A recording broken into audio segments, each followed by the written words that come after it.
चिंता संतान हंकार यत्पादाम्बुजगन्धाचार्यां प्रणमामि मुहुर्मुहुः जगदनुग्रहतो जन्तु सर्वदुःखादिभो भवेत् तमहं सर्वदा वन्दे श्रीमद्वल्लभनन्दनम् अज्ञानतिमिरान्धस्य ज्ञानाञ्जनशलाकया चक्षुरुन्मीलितं येन तस्मै श्रीगुरुवे नमः।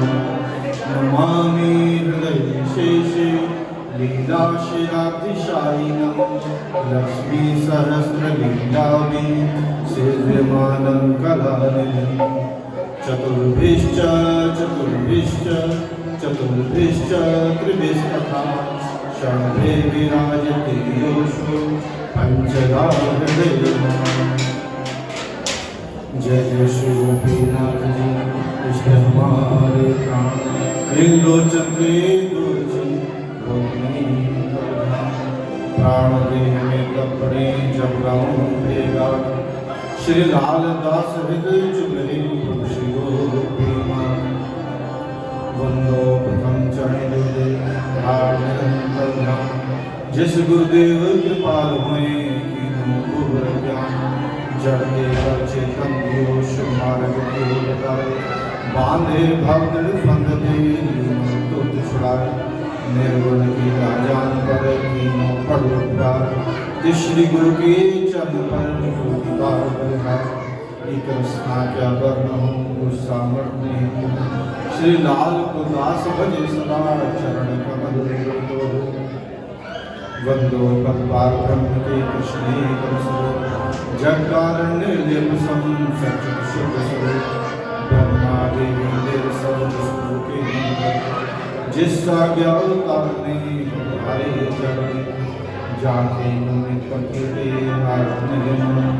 व्यास पराशर सुखते तीन लोग जीव सब जी नामे देव सकल ब्रह्मा दिलो ध्यान दर्द दोरीश उत्पत पालन संगम जो में भगवान श्री लाल दास जिस पुरस्कार ध्यान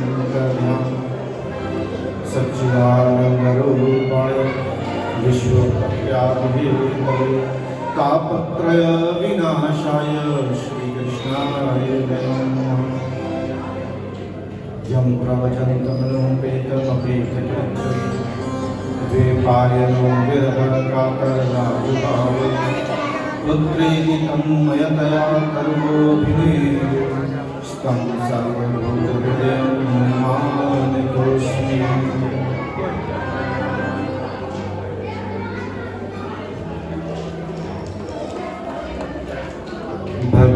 भक्ताभिलाषा चरितानुसारी बुद्धाचोरेण यशो कुमारकानन्दित घोष नारी मामा श्री गिरिराजधारी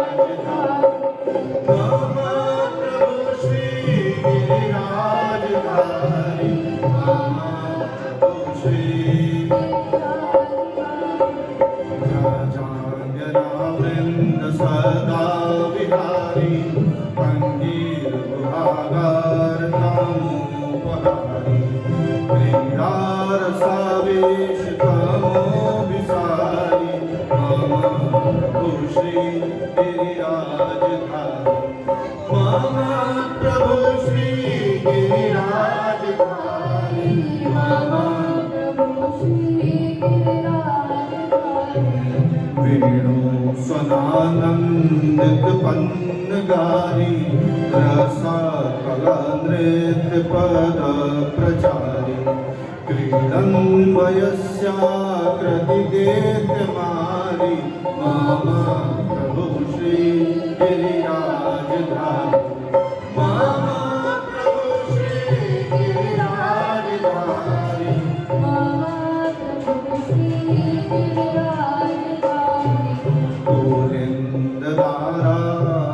शंभरारी रमा सदोदर दया प्रकारी गोवर्धने कंद वृंद फलोपहारी मम प्रभु श्री गिरिराजधारी मम प्रभु श्री गिरिराजधारी मम प्रभु श्री गिरिराजधारी कालिंद जाकुल दुकुल हारी कुमारिका काम कला विहारी वृंदावने गोधन वृंदचारी मम प्रभु श्री गिरिराजधारी मम प्रभु श्री गिरिराजधारी मम प्रभु श्री गिरिराजधारी ब्रजेंद्र सर्वाधिक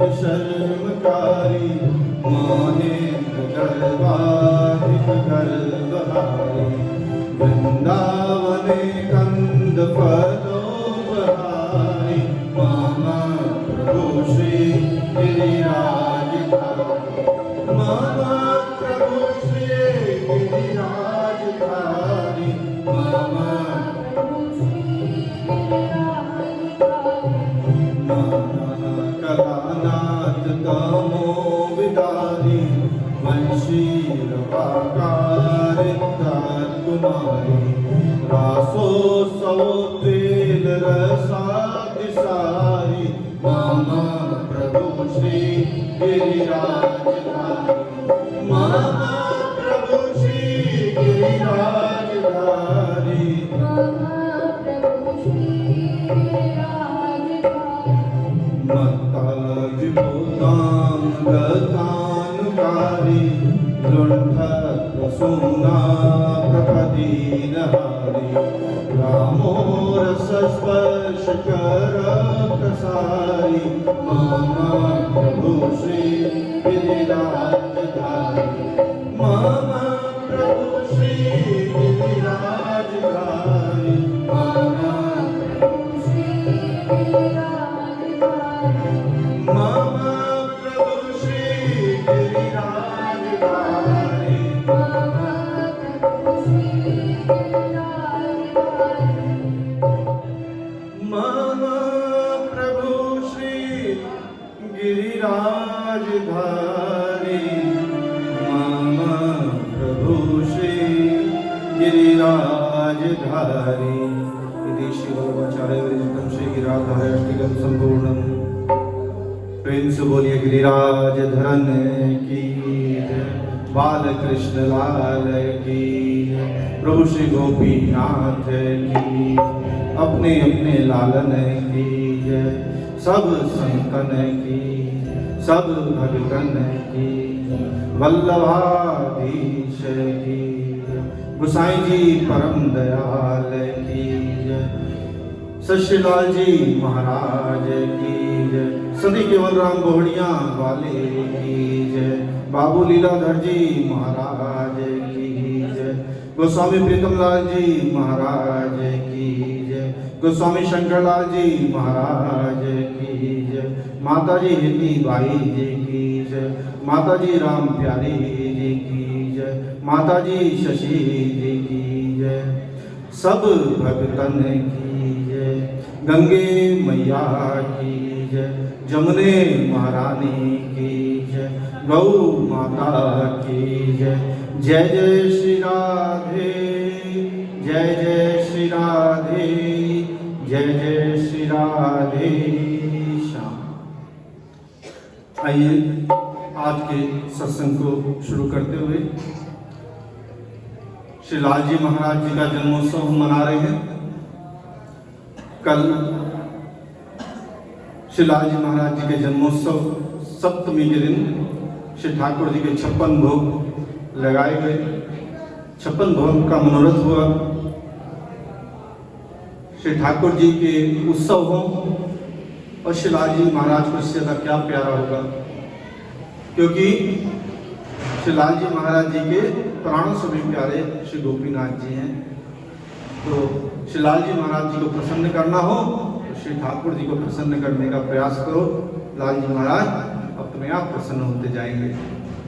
तो आइए आज का सत्संग शुरू करेंगे उससे पहले प्रभु हमारे मन को शुद्ध करें, और मन को शुद्ध करने के लिए हमें मन से, वाणी से प्रभु का नाम संकीर्तन करना है, जिससे कि प्रभु ये जो हमें भक्ति रस का दान हमें प्रदान करें। आइए।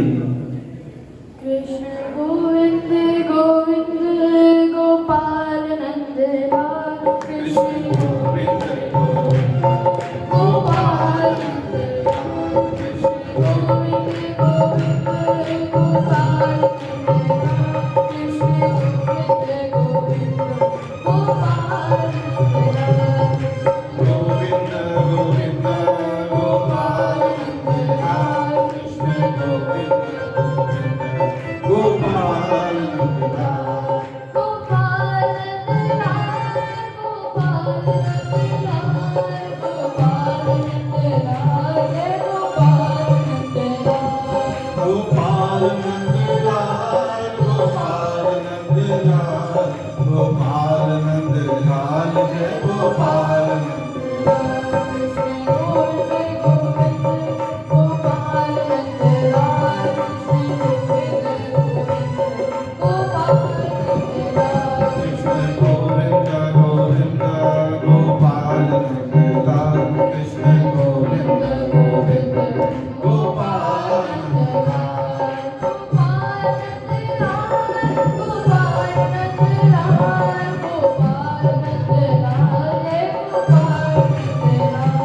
गोपाल नंद लाल, गोपाल नंद लाल, गोपाल नंद लाल, जय गोपाल नंद लाल। कृष्ण गोविंद गोविंद गोपाल नंद लाल, कृष्ण गोविंद गोविंद गोपाल नंद लाल, कृष्ण गोविंद गोविंद गोपाल नंद लाल, कृष्ण गोविंद गोविंद गोपाल नंद लाल।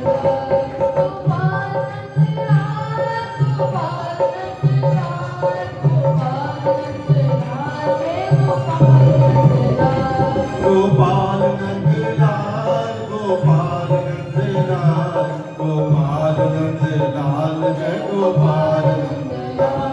गोपाल नंद लाल, गोपाल नंद लाल, जय गोपाल नंद लाल, गोपाल नंद लाल, गोपाल नंद लाल, गोपाल नंद लाल, जय गोपाल नंद लाल। कृष्ण गोविंद गोविंद गोपाल नंद लाल, कृष्ण गोविंद गोविंद गोपाल नंद लाल, गोविंद गोविंद गोपाल नंद लाल, कृष्ण गोविंद गोविंद गोपाल नंद लाल। गोविंद गोविंद गोपाल नंद लाल, कृष्ण गोविंद गोविंद गोपाल नंद लाल, कृष्ण गोविंद गोविंद गोपाल नंद लाल, कृष्ण गोविंद गोविंद गोपाल नंद लाल।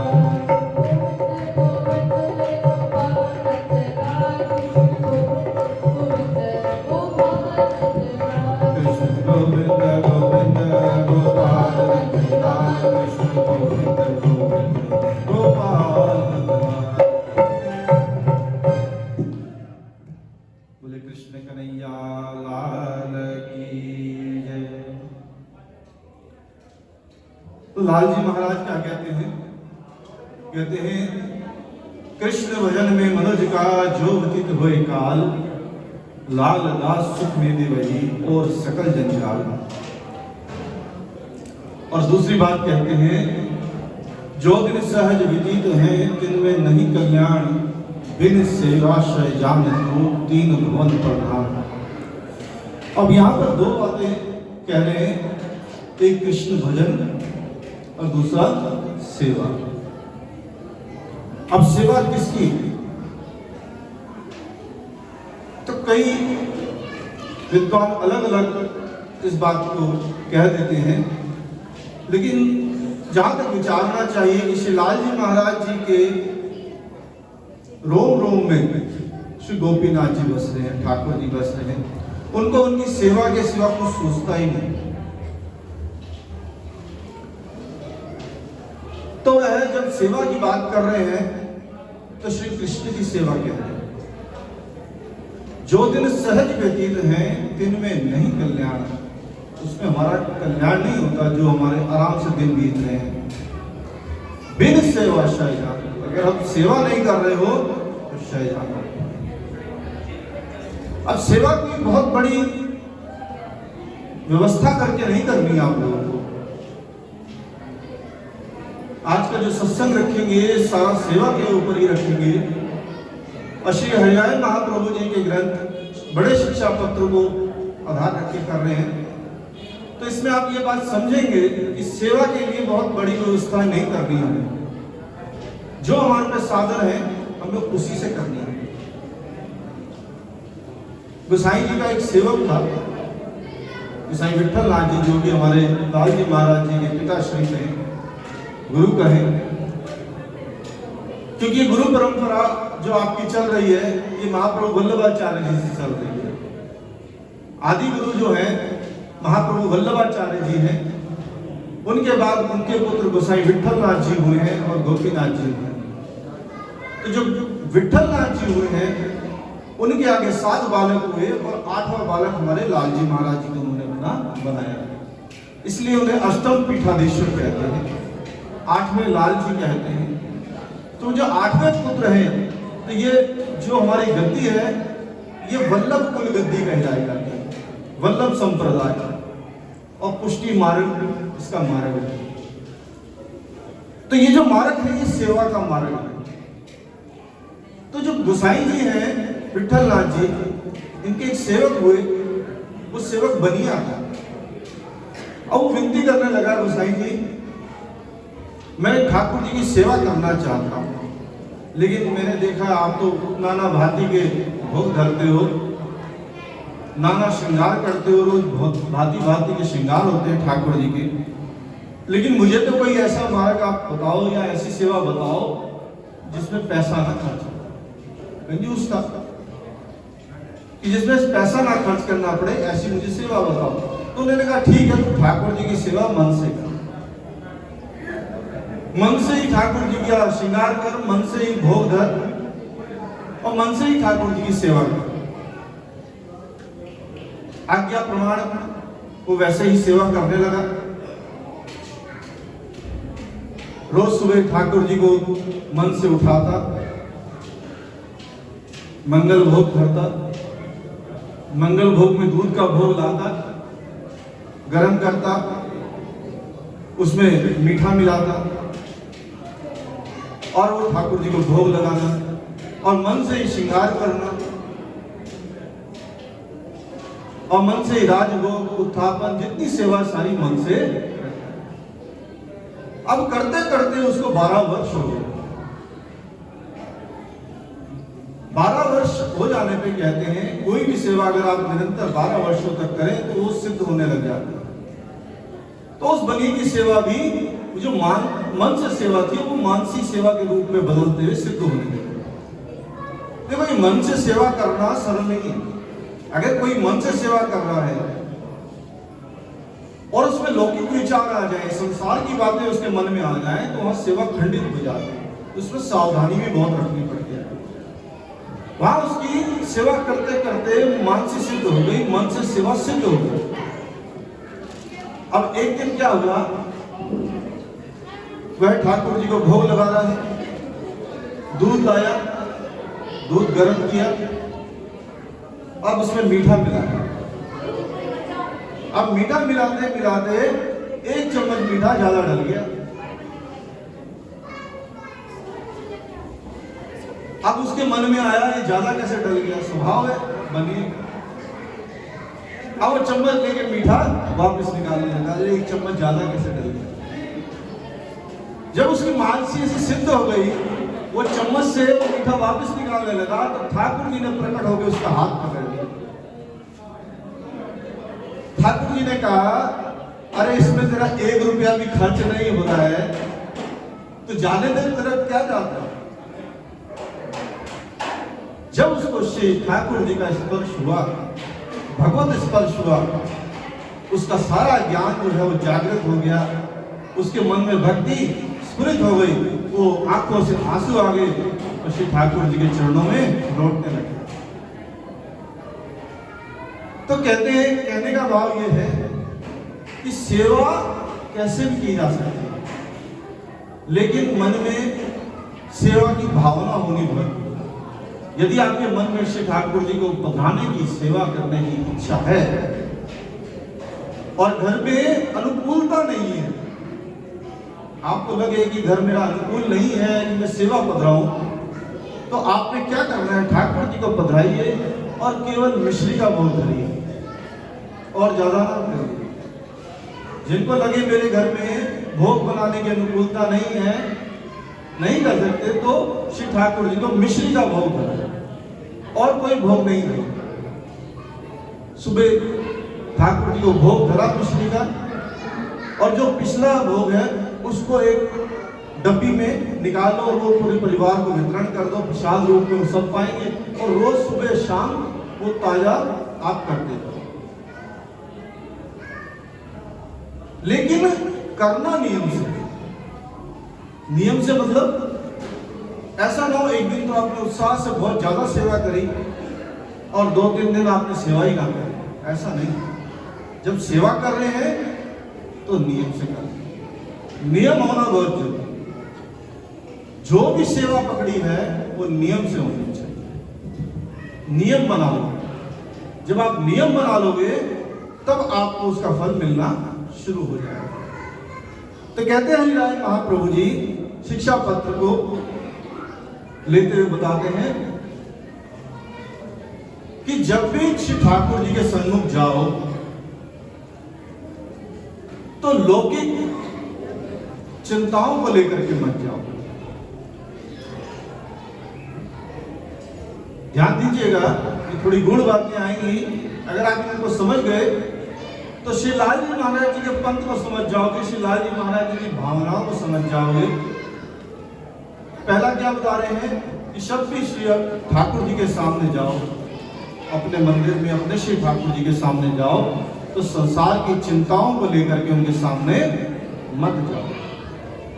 क्लेश युक्त अपने मुंह कर लेकर के मत जाओ। क्यों? ऐसा क्यों कहा? हम तो अपने दुखड़े रोने जाते हैं ठाकुर जी जाके।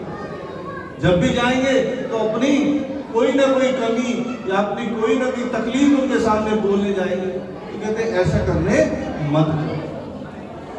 क्यों? क्योंकि यहां श्री ठाकुर जी को आप बाल भाव से सेवा करें, बाल भाव से सेवा करें। जब आप सेवा करते हो तो ये समझ लीजिएगा यशोदा मैया ने अपना लाला आपको सेवा करने के लिए दिया है। यशोदा मैया ने अपना लाला आपको सेवा करने के लिए दिया है और आप उनके लाला की सेवा कर रहे हो, बाल भाव से सेवा करो। तो कहते हैं जब श्री ठाकुर जी के सामने हम क्लेश युक्त मुख लेके जाते हैं, चिंता युक्त मुख लेके जाते हैं ना, तो ठाकुर जी कैसे हैं?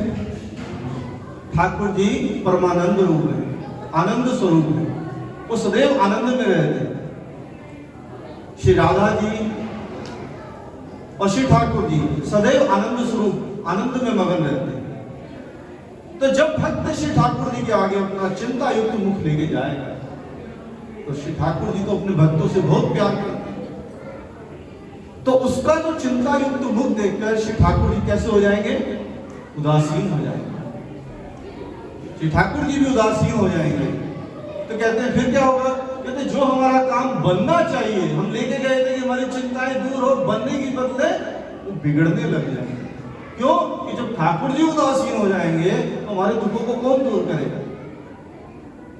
तो बड़े बड़े गोसाई लोग क्या करते थे पहले, जब भी विपत्ति सबको आती है, संसारिक को सब है, सबके घर में तकलीफ आती, तो क्या करते थे? कहते थे वहां भोग बढ़ा देते।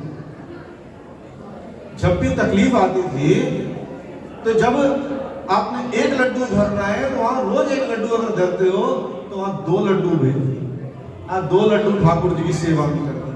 तो ठाकुर जी को दिख जाएगा आज कुछ विशेष है, तो कोई ना कोई बात जरूर होगी। और अगर उनके संज्ञान में आ गई तो प्रभु के संज्ञान में आ गई तो चिंताएं अपने आप मन दूर हो जाएगी। तो ठाकुर जी को अगर अपने मन की बात जतानी है तो अधिकीनी सामग्री पधरा कर कुछ बढ़ा करके सामग्री ठाकुर जी के सम्मुख धर दो और प्रसन्न चित्त होकर के, प्रसन्न मुख लेकर के ठाकुर जी के सम्मुख जाओ। आपकी सारी तकलीफ, सारे कष्ट श्री ठाकुर जी दूर कर दे। लेकिन चिंता युक्त मुख लेकर के ठाकुर जी के सम्मुख नहीं जाना। पहली बात आप लोग समझ लीजिए। दूसरा कहते हैं कि संसार की वस्तुओं को ज्यादा महत्व मत दो, ज्यादा महज ठाकुर जी की सेवा करो। अगर संसार का कुछ आपका घट रहा है, नुकसान हो रहा है, तो वो कुछ नहीं होगा। आसमान संसार में आपको धन की हानि हो रही है, कोई ऐसी हानि हो रही है, तो समझो कुछ हानि नहीं हो रही। हानि अगर हो रही है तो कब हो रही है? जब श्री ठाकुर जी की सेवा नहीं हो रही। जिस दिन आप ठाकुर जी की सेवा ना कर पाओ, तब समझना हमारा कुछ नुकसान आज हो गया। संसार की चीजों को ज्यादा महत्व नहीं दो। ये आज है, कल नहीं रहेंगे। लेकिन श्री ठाकुर जी की सेवा अगर छूटती है तो समझना मन में कि आज मेरा कुछ नुकसान। तो जो दिन सहज व्यतीत है, तिन में नहीं कल्याण।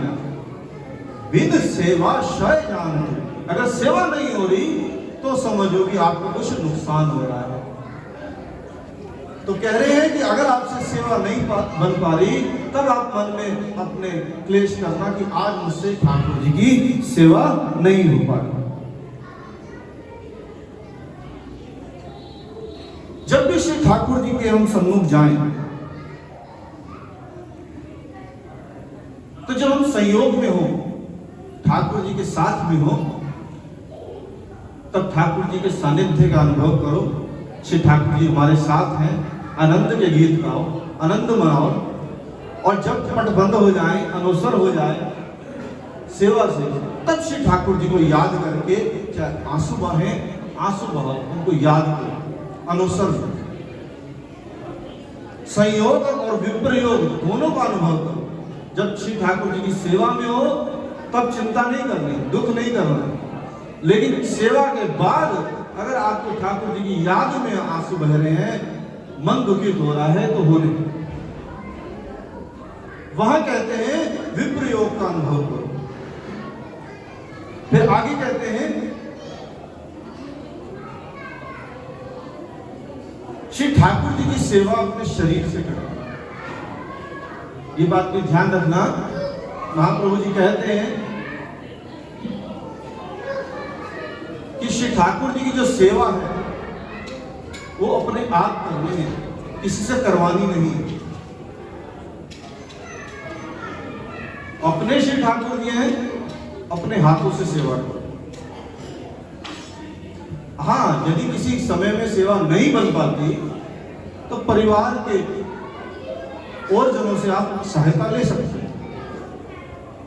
अगर घर में सूतक पातक लग जाए तो देखना, जो वैष्णव हो, जो भक्त हो आस पड़ोस में, उससे सेवा करो। सेवा नहीं बंद करो, उससे सेवा कराओ, भक्त से सेवा कराओ। लेकिन सेवा करनी कैसे? अपने हाथ से करनी।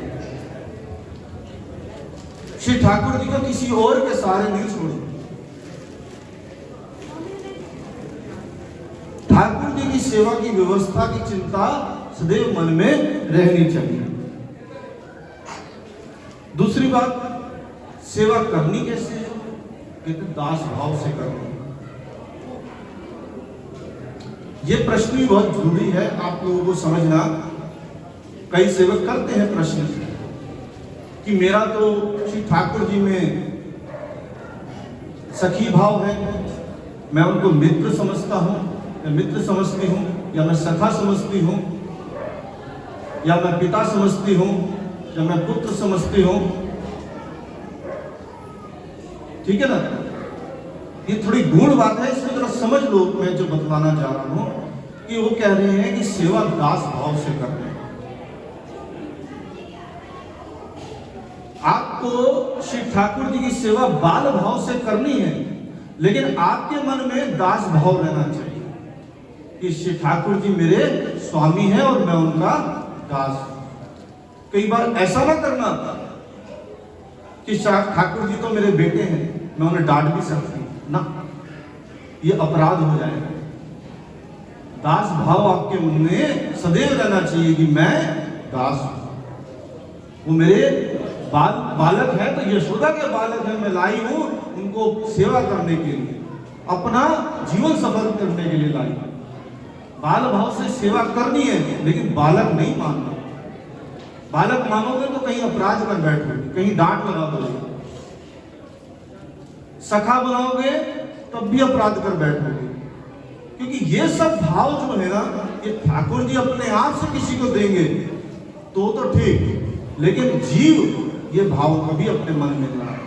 अगर ठाकुर जी अपने आप से कहे कि तू मेरा सखा है, किसी को यदि प्रभु अपने आप से सखा बना ले तो बात अलग होती है।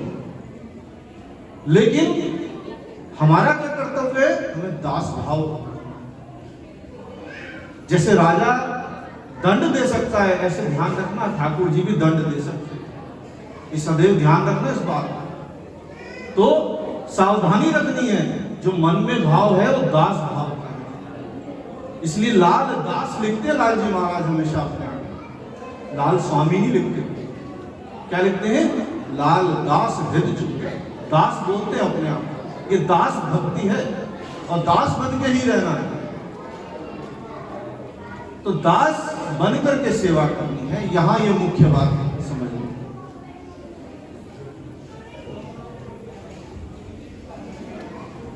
और कहते सेवा ही मुख्य धर्म है, बाकी सब धर्म बाद में। संसार के सभी धर्मों को सेवा से बढ़ के मत मानना। महाप्रभु जी कह रहे हैं कि सेवा को अगर आप प्रधानता दोगे और लौकिक को कम दोगे, तब तुम्हारी सेवा जो है वो पुष्ट होने लगेगी, भक्ति तुम्हारी पुष्ट होने लगेगी। और यदि सोचोगे कि समय मिलेगा तो कर लेंगे, तो ये आपकी भूल होगी। आपको ये बात भी ध्यान रखनी है, सेवा का समय है तो संसारिक काम उस समय मत करना, संसार के कामों को उस समय छोड़ देना। सेवा समय सेवा का काम है, सेवा करेंगे। तो संसार की चीजों को इतनी प्रमुखता मत देना, सेवा के ऊपर सेवा को प्रधान रखना और बाकी सब चीजें बाद में। फिर तीन चीजें बताई, मन वाणी और कर्म से ठाकुर जी की सेवा। जब हम सेवा करते हैं तो पहले वाणी का निग्रह, मतलब व्यर्थ नहीं बोलना। जितना जरूरी हो सेवा करते समय उतना बोलो, फालतू की बातें नहीं करनी, दुनियादारी की बातें नहीं करनी, चुगलियां नहीं करनी, निंदा नहीं करनी, अपशब्द मुख से नहीं निकालना। सेवा है तो वाणी का संयम रखो। वाणी, मन ठाकुर जी के चरणों में लगाओ। जब आप ठाकुर जी का भोग लग बना रही हो तो प्रभु का गुणगान गाओ, उनकी लीलाओं को स्मरण करो। उनकी अनेक लीलाएं हैं। अभी ठाकुर जी ने ये जो लीलाएं करी है ना, ये किसके लिए करी है? वो हमारे लिए करी है, जिससे हम उनको स्मरण कर करके, याद कर करके ठाकुर जी में अपना मन लगाए।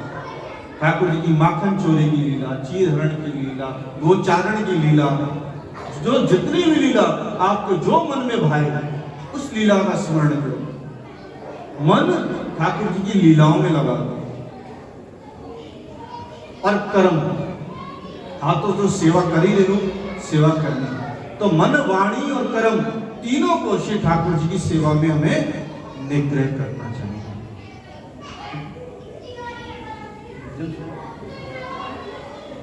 आइए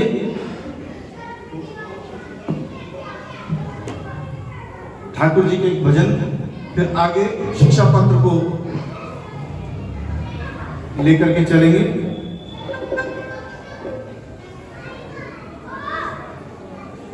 जगत के रंग क्या देखूं, तेरा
रंग ढंग मुझको निराले रंग ढंग मुझको चली जाऊं मैं वृंदावन चली जाऊं मैं वृंदावन तेरा दरबार काफी है चली जाऊं मैं वृंदावन तेरा दरबार काफी है जगत के रंग जाके को तेरा दीदार काफी है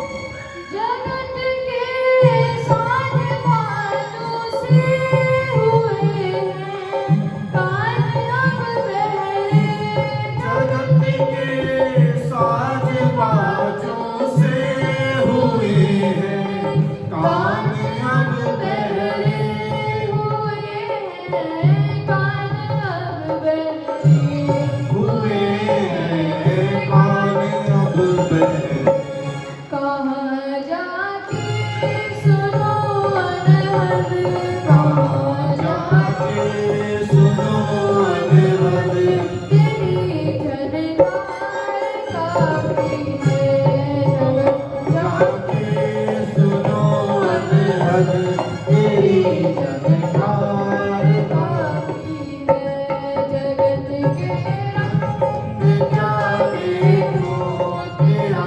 दीदार काफी है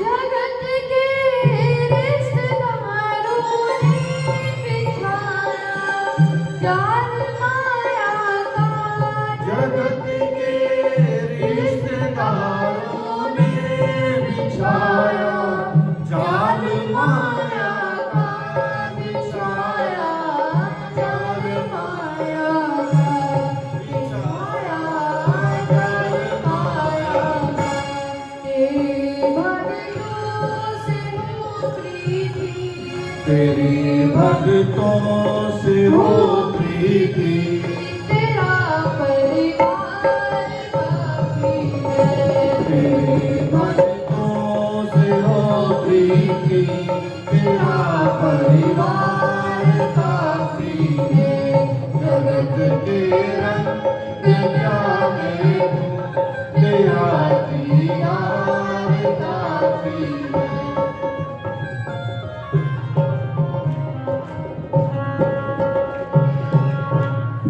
बोलिए प्रभु श्री गोपीनाथ की जय, श्री लाल जी महाराज की जय।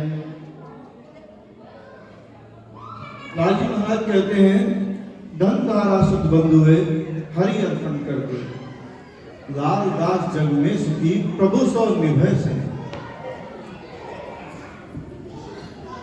अपना धन श्री ठाकुर जी के लिए, इसमें ज्यादा आसक्ति मत करो।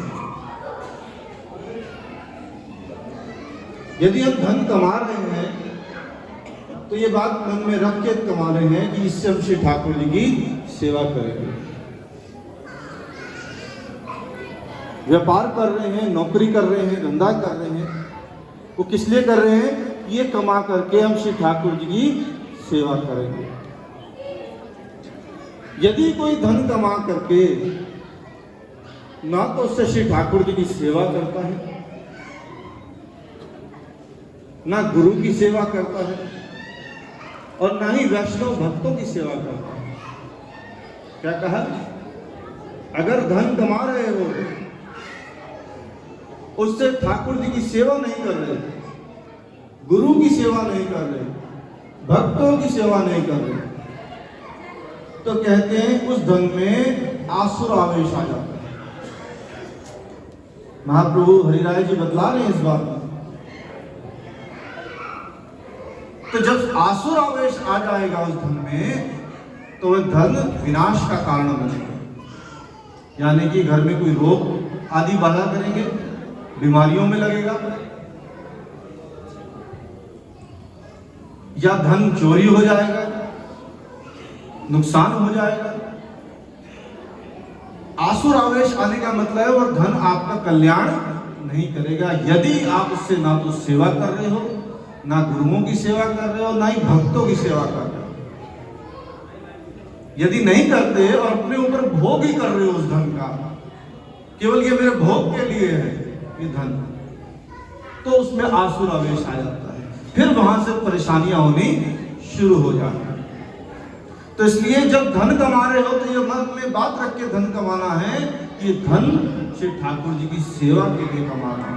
इससे मैं ठाकुर जी की सेवा, गुरुओं की सेवा, संतों की सेवा, भक्तों की सेवा करूंगा, धर्म में लगाऊंगा, तब तो आपका धन शुद्ध रहेगा, नहीं तो उसमें आसुर आवेश आ जाएगा। लेकिन कहते हैं आप तो कह रहे हो धन इन कामों में ही लगाना है, तो घर में तो शादी ब्याह भी होते, पैसा तो वहां भी चाहिए लगाने के लिए। तो कहते महाप्रभु जी कि तब श्री ठाकुर जी की आज्ञा मान करके वहां खर्चना है कि ठाकुर जी बेटे का विवाह करने जा रहे हैं, जो बहू आएगी वो आपकी सेवक होगी, आपकी सेवा करेगी, तो उसके लिए और लौकिक अपकीर्ति से बचने के लिए, यानी कि समाज में हमारा ज्यादा अपमान ना हो, हमारी एक कीर्ति बनी रहे, उतना मात्र आपको खर्चना है। दिखावा नहीं करना, आडंबर नहीं करने पैसे से। धन आपका नहीं है क्योंकि आपने अर्पित कर दिया ठाकुर को। धन द्वारा सुत बंधु हुए हरि अर्पण कर दे, कह दिया ना। तो अर्पण आपने ठाकुर जी को यदि कर दिया तो आपका नहीं है। कोई भी काम में अगर आप नियोज कर रहे हो उसका, तो ठाकुर जी की आज्ञा मांग के करो, विवेक से करो कि ये यहाँ लगाना सही है या नहीं, क्योंकि आप केवल मुंशी हो, मालिक नहीं हो। धन आपको ठाकुर जी ने दिया है तो सेवा के लिए दिया, उससे आपने सेवा करनी है। जब सेवा के अवसर मिले तो पीछे मत हटो, वहां बढ़ चढ़ के सेवा करो। और यदि भोगों में, बड़ी बड़ी शादियों के आयोजनों में तो हम 1 करोड़ 2 करोड़ खर्च दें, और जब धर्म की बात आए वहां से हमसे पैसे ना निकले, तब ठाकुर जी कहते हैं तू चोर है, तू क्या है, मेरे पैसे को चुरा करके कहीं और लगा, तू मेरे से आज्ञा मांग के लेके जा, तुझे खर्चना है, जरूरी है खर्च, मना नहीं है। जैसे माता पिता कहते हैं ना कि ले बेटे खर्च दियो, लेकिन अगर बेटा घर से चोरी करके ले जाके खर्च ले तो माता पिता को भी अच्छा नहीं लगता। तो हमारा कर्तव्य है ठाकुर जी से आज्ञा मांग करके विवाह आदि जो काम है हमें करने हैं, जरूरी है, गाड़ी खरीद लिए, कुछ भी है, अगर आवश्यक है खरीदो, मना नहीं है, लेकिन आज्ञा मांग कर ठाकुर जी ले लें। और ये सब सेवा में आपके सहयोगी होंगे, इससे आपकी सेवा में कहीं विघ्न नहीं पड़ेगा। ये भी ध्यान रखना कि सेवा में उससे विघ्न ना आए, हमारी जो भक्ति है वो ना खंडित हो कहीं जा करके। कहीं हम ऐसे भी खर्च देते हैं पैसा जहां हमारे को इतना ज्यादा उसमें जाके रमना पड़ता है, संसार में इतना रमना पड़ता है कि हम ठाकुर जी को भूल जाते हैं। तो ऐसा भी ना हो प्रभु, ऐसा धन भी ना देना कि आपके चरणों की भक्ति मुझसे छूट जाए। ये भी बात खर्च करो, ऐसे करो कि आपके चरणों का ध्यान मेरे मन में सदैव बना रहे। तो धन सोच समझ के खर्च करना है और ठाकुर जी की आज्ञा मांग के करना है। फिर कहते जो भगवदीय होते हैं, जो भक्त होते हैं, उनका संग करो, क्योंकि ये जो भक्ति है ना ये कहीं पढ़ करके नहीं मिलती। कहते ना ज्ञान जितना पढ़ोगे उतना बढ़ेगा, लेकिन भक्ति ऐसे नहीं मिलती। भक्ति मिलेगी तो मिलेगी केवल संग से, भक्तों के संग से, भगवदियों के संग से, वैष्णवों के संग से। तो संग करो, भक्तों का संग करो, उससे क्या होगा? कहते उससे तुम्हारी भक्ति बढ़ेगी। भक्तों का संग जब करो तो ये बात भी ध्यान रखना किसी लौकिक इच्छा से ना कर रहे हो। कई बार देखने में आता है कि वो बड़ा भक्त है और बड़े पैसे वाला है, चलो उससे मित्रता कर लें, और अपनी भक्ति दिखाने लग जाते हैं कि हम भी भक्त हैं, उससे मित्रता बढ़ा रहे हैं। क्यों बढ़ा रहे हैं? कि उससे अपना कोई काम निकाल लेंगे कल। तो कहते हैं भक्तों का जब तुम संग कर रहे हो तो ये बात ध्यान रखो, वहां पे लौकिक लालसा आपके मन में नहीं होनी चाहिए कि मैं इसका संग किसी ना किसी लाभ के लिए ले रहा हूं। ऐसा नहीं करना। भगवती का संग सांसारिक सुखों की इच्छा से आपने नहीं करना। भक्तों का संग और संग क्यों करना है? जिससे हमारी भक्ति बढ़े, ठाकुर जी की तरफ मुड़े, हमें ज्ञान मिले। ये कि हमारा मन जो है वो ठाकुर जी के चरणों में अर्पित होने के लिए, तो वो सब हमें सत्संग से मिलेगा। और सत्संग कहाँ मिलेगा? भक्तों से मिलेगा। ठाकुर जी के भक्तों का संग करोगे वो आपको अपने आप ही भक्ति का दान देने लग जाएगा। भक्तों के संग रहो तो संसारी बातें भी मत करो, लौकिक बातें मत करो उनके साथ, क्योंकि वो समय बड़ा अनमोल है। उनसे भगवत चर्चा करो, भगवान की बातें करो।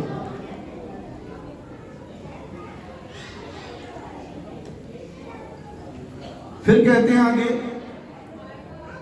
श्री ठाकुर जी के स्वरूपानंद का अनुभव तब हुआ। अभी स्वरूपानंद का अनुभव पहले समझ लीजिए। महाप्रभु जी कहते हैं जो ज्ञानी होता है ना वो स्वरूपानंद का अनुभव नहीं कर सकता। अब स्वरूपानंद क्या है? ठाकुर जी के स्वरूप को आप देख रहे हो, आपके घर में लालन है। वो लालन कैसे है? वो लालन साक्षात पुरुषोत्तम है, साक्षात भगवान है। वो जो साक्षात भगवान है उनको आप अपनी आंखों से देख रहे हो, लेकिन ज्ञानी को वो भगवान साक्षात प्रकट नहीं दिखते। ज्ञानी मोक्ष का अधिकारी होता है, लेकिन भक्त स्वरूपानंद का आनंद ले सकता है, प्रभु के स्वरूप का आनंद ले सकता है। देखो कितनी सुंदर नेत्र, कितनी सुंदर मुस्कान है, ठाकुर जी की लीलाएं कितनी सुंदर है। ये जो स्वरूप का जो आनंद ले रहा है ये भक्त ले सकता है। और जब ये स्वरूप का आनंद आपको मिलने लगेगा, तब आपको वियोग का आनंद आने लगेगा।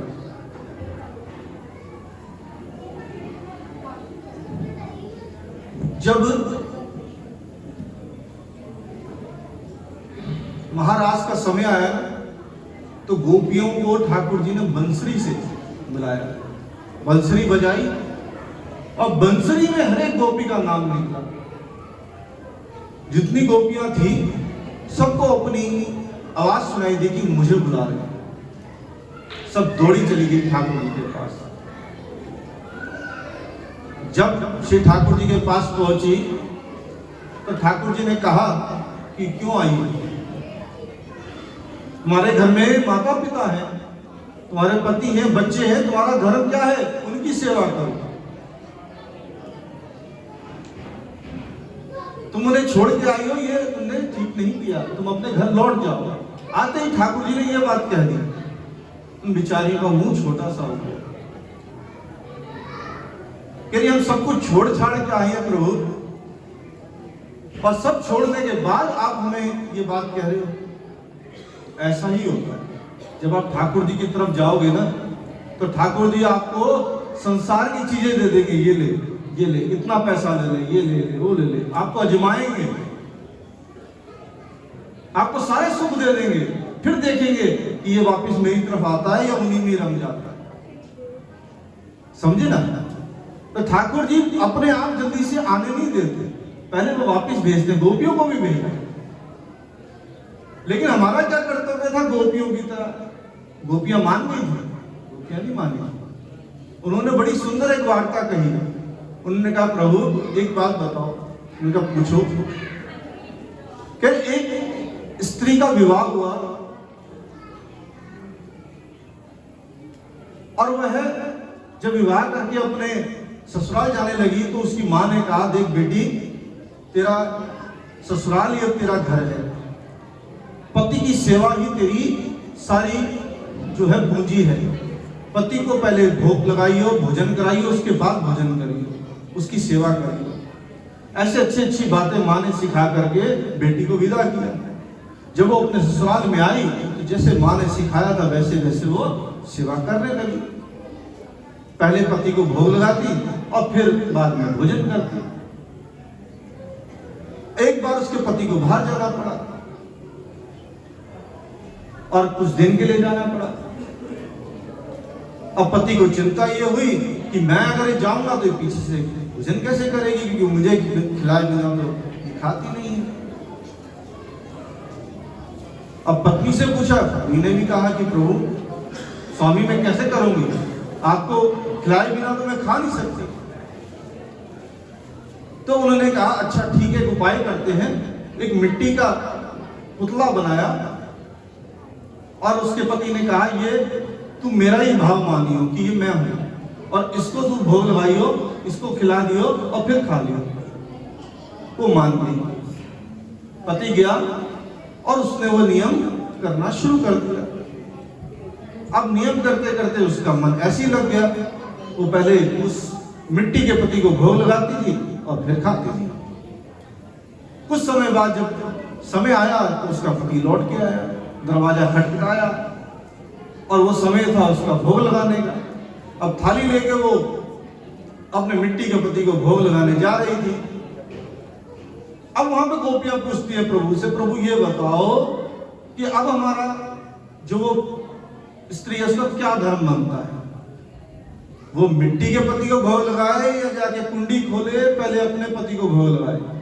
तो प्रभु ने कहा इसमें क्या बड़ी बात है, जब उसका पति आ गया है तो मिट्टी के पति को छोड़े और उसे बिठाए, उसे खिलाए और फिर खाए, इसमें क्या बड़ी बात है?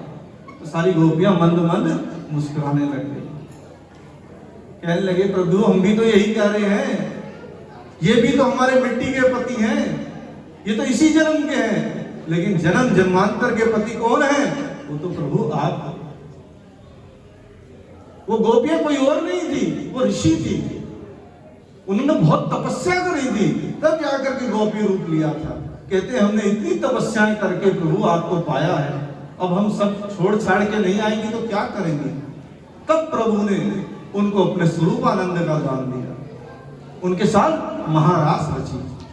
वो जान गए थे कि अब इनका ज्ञान पुष्ट हो गया है, ये मुझे पहचान गई है कि मैं कौन हूँ, मैं परमात्मा हूँ और ये कौन है, आत्मा है। आत्मा अपने परमात्मा से नहीं मिलेगी तो किससे मिलेगी? तब वहां प्रभु ने उनसे महारास किया, आत्मा और परमात्मा का वहां मिलन हो गया। और उसके बाद प्रभु ने, स्वरूपानंद के बाद प्रभु ने उनको वियोग का आनंद दिया। वियोग का जो दुख होता है, महारास के बीच में से प्रभु अंतर ध्यान हो गए। महारास के बीच में, चलते रास के बीच में ही प्रभु अंतर ध्यान हो गए। और जब प्रभु बीच में से अंतर ध्यान हो गए तो गोपियां बिलखने लगी, रोने लगी, बावरी हो गई, गोपी गीत गाने लगी। जयति तेदिकम जन्मना व्रजा श्रेत इंदिरा शश्वत दत्त। और कभी किसी अशोक के पेड़ से पूछे तूने देखा कहीं कन्हैया को, कभी किसी लता से पूछे तूने देखा कन्हैया को यहां जाते हुए, बावरी सी हो गई। और कोई गोपी ठाकुर जी की लीलाएं करने लगी, शक्तासुर को वध करने की लीला, तृणावर्त को मारने की लीला, कालिया नाग की लीला। एक गोपी कालिया नाग बन गई और एक कन्हैया बन गई और लीला करने लगी, गान करने लगी। इतना लीन हो गई, इतना लीन हो गई कि वहां पर कहते इतनी ज्वाला उनके अंदर से प्रकट हुई कि ठाकुर जी कहीं और नहीं थे। कहां थे? वो तो उनके अंदर थे। ईश्वरा सर्व जीवानाम, जितने भी लोग हैं उनके हृदय में निवास करते। तो कहते जब इतना हृदय में ताप था तो ठाकुर जी से वो ताप सहा नहीं गया, तो हृदय से बाहर निकल के सामने प्रकट हो गए और फिर उनके साथ वो जो रास लीला रह गई थी वो पूरी करी। तो स्वरूपानंद का जो अनुभव है, इसका जो परम फल मिलता है वो क्या मिलता है? कहते विप्रयोग मिलता है, वियोग मिलता है। वो ताप आपके हृदय में उठना शुरू होता है। और वो कब करना चाहिए? वो कहते हैं अनवसर में करना चाहिए, सेवा के समय नहीं करना चाहिए। क्या कहने का मतलब है?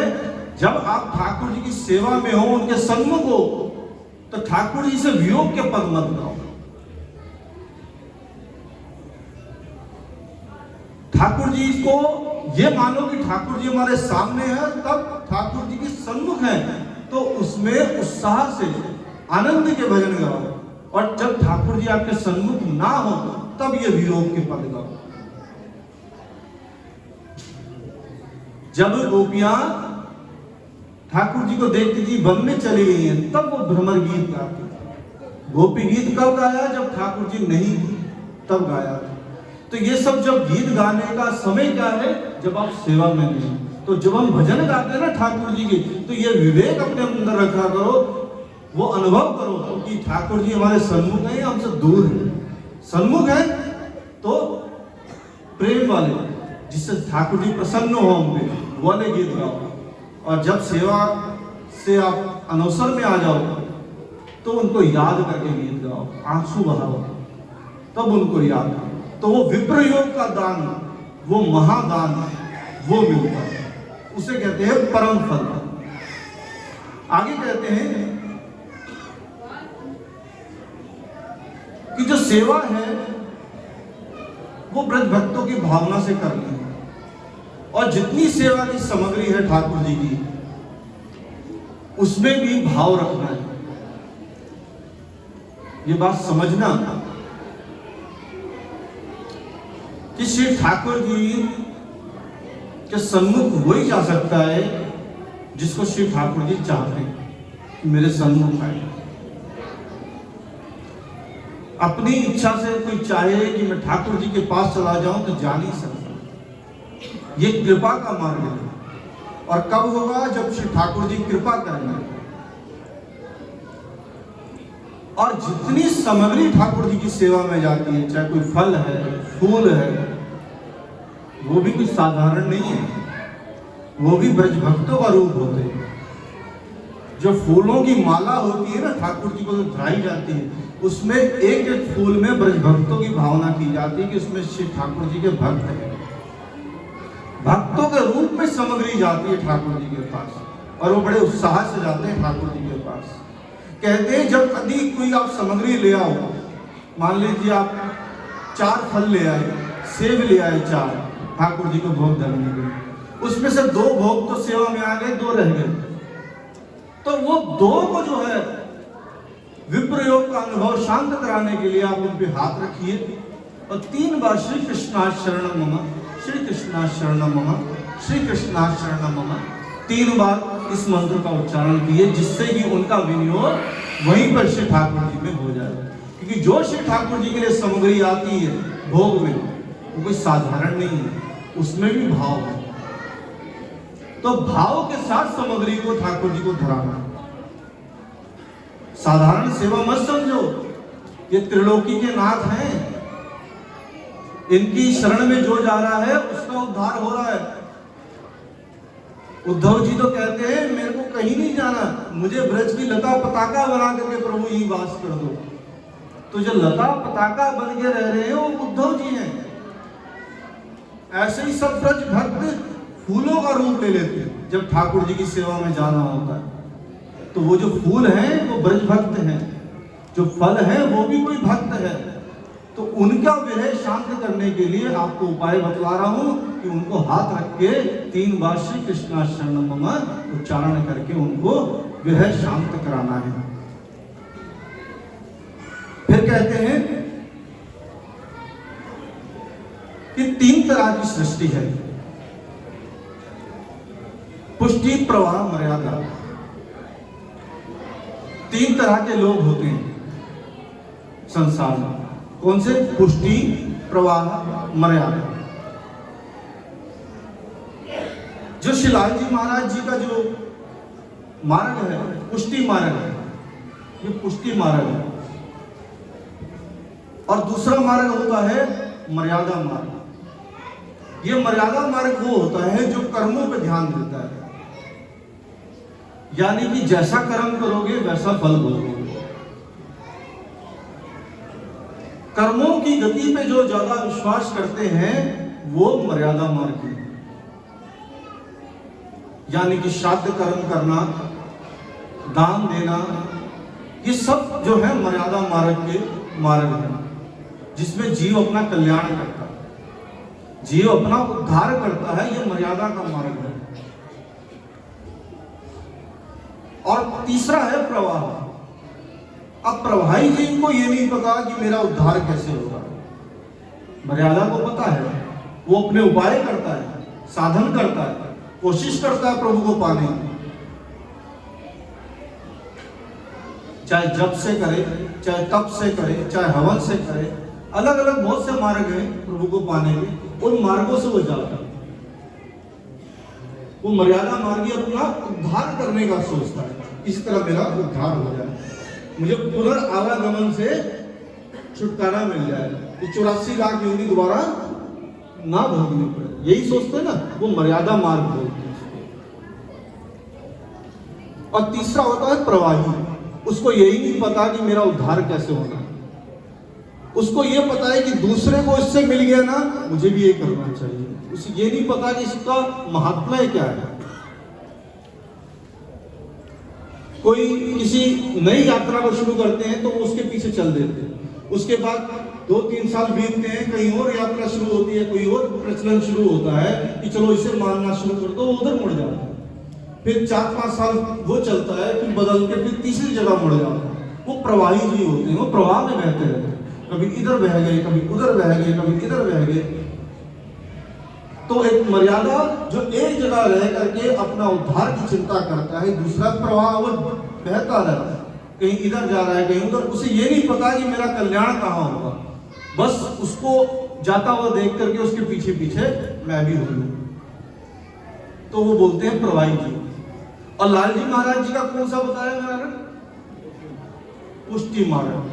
अब ये थोड़ा विलंब है, ये मार्ग जो है गोपियों ने बनाया है। अब गोपियों ने क्या मार्ग बनाया, इसको समझाने के लिए एक वार्ता बतलाता हूं छोटी सी। एक बार ठाकुर जी ने लीला करी द्वारिका में। ठाकुर जी को ज्वर आ गया, बुखार आ गया। अब बुखार आया, नारद जी वहां पर थे उस लीला के सहयोगी। तो सारी जितनी भी रानियां थी वो सारी परेशान, या ठाकुर जी को बुखार आ गया, उतर नहीं रहा है, बहुत तेज है। तो वहां नारद जी आए। नारद जी से सबने कहा कि नारद जी, श्री ठाकुर जी का बुखार नहीं उतार रहा है, कोई उपाय बताएं। उन्होंने कहा इसका एक उपाय है जो मैं जानता हूं, अगर आप कर सको तो करो। उन्होंने कहा बताओ। उन्होंने कहा आपके चरणों की रज चाहिए, वो ठाकुर जी के मस्तक पे लगेगी तो उनका ताप उतर जाएगा। आप में से कोई रानी, एक कोई रानी अपने चरणों की रज दे दे, मैं ठाकुर जी के मस्तक पे लगाऊं और वो ठाकुर जी का ज्वर उतर जाएगा। तो सारी रानियां कही अरे अरे अरे नारद जी क्या कर रहे हो, हमें पाप चढ़ाओगे, हमें नरक भोगना है क्या? अपने चरणों की धूल हम ठाकुर जी के मस्तक पे देंगे? ना ना ना, हम पाप नहीं ये उठा सकते, हमें नरक भोगना पड़ेगा। ठाकुर जी मुस्कुराने लगे, नारद जी भी मुस्कुराने लगे। ठाकुर जी ने इशारे इशारे में नारद जी को कहा कि अब ब्रज में जाओ, गोपियों के पास जाओ।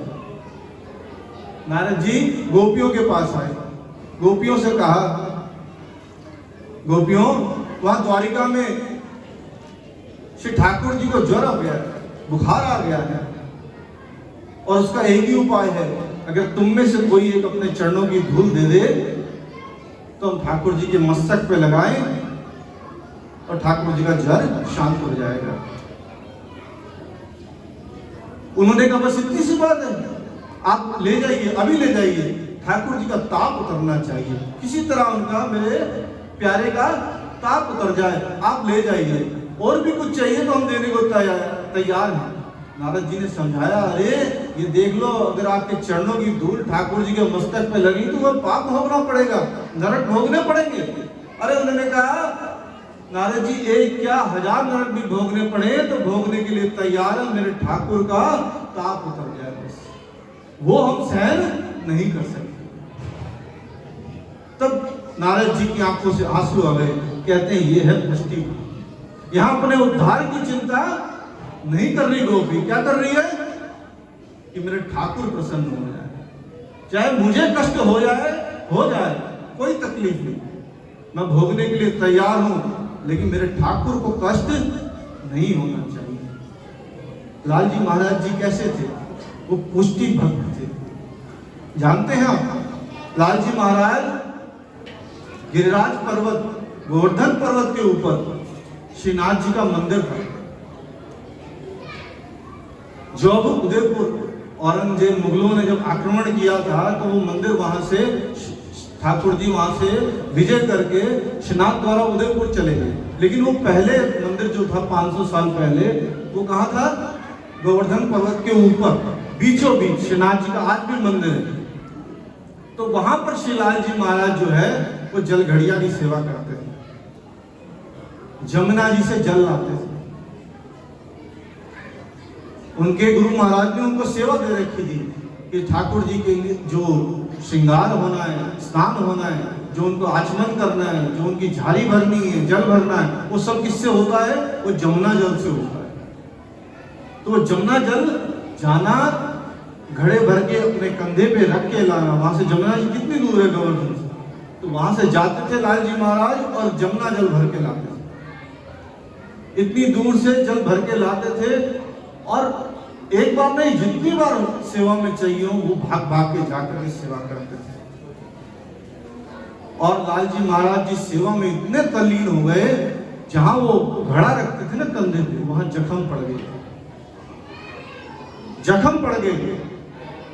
और जख्म पड़ गए ऐसे ऐसे नहीं, उसमें कीड़े पड़ गए, लेकिन उन्हें कोई चिंता नहीं थी, सेवा का क्रम कहीं नहीं छोड़ते थे, जब सेवा समय सेवा कर रहे थे।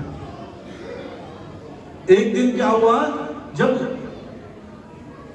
गुरु महाराज सामने बैठे थे, जल लेकर के आए और घड़ा नीचे रखा, कहते एक कीड़ा नीचे गिर गया, और कीड़े को उठाया लाल जी महाराज जी ने, वापस वहीं रख दिया।